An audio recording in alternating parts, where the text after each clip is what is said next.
আর নিজেকে অস্থায়ী সভাপতি দাবি করছেন অধীর রঞ্জন চৌধুরী। কিন্তু কেন নিজেকে অস্থায়ী সভাপতি তিনি বলছেন, এ নিয়ে কিন্তু বারবার করে প্রশ্ন উঠতে শুরু করেছে।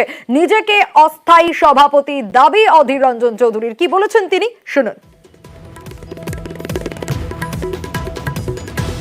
আমি একদম কংগ্রেসের অস্থায়ী সভাপতি, কারণ মল্লিকার্জুন খাড়গে যেদিন থেকে সভাপতি হয়েছে সেদিন তো ভারতবর্ষের আর কোন রাজ্যের সভাপতি হয়নি। এবার করবেন তখন দেখতে পাবেন আপনারা। আমি তো অস্থায়ী সভাপতি। মল্লিকার্জুন খাড়গে স্যার যেদিন থেকে সভাপতি হয়েছে সেদিন থেকে সারা ভারতবর্ষের সব রাজ্যের সব সভাপতি অস্থায়ী হয়ে গেছে। আবার রিঅ্যাপয়েন্টমেন্ট হবে, রিঅ্যাপয়েন্টমেন্ট করার প্রক্রিয়া শুরু হয়েছে, তখন দেখতে হবে কে থাকছে না থাকছে।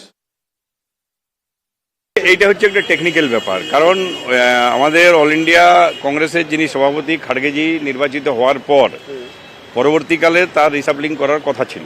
অনেক স্টেটকে করেছে, অনেক জায়গায় করেনি। স্বাভাবিকভাবেই তার কাজটা একটা পেন্ডিং থেকে গেছে। সেই জায়গায় একটা অথরাইজেশন শুধু চাওয়া হয়েছে। এটা শুধু ওয়েস্ট বেঙ্গলে না, গোটা ভারতবর্ষে ম্যাক্সিমাম জায়গাতেই হচ্ছে এটা। এইভাবে তাকে একটা স্বাধীনতা দেওয়া হয়েছে, এবার তিনি সেটা করবেন।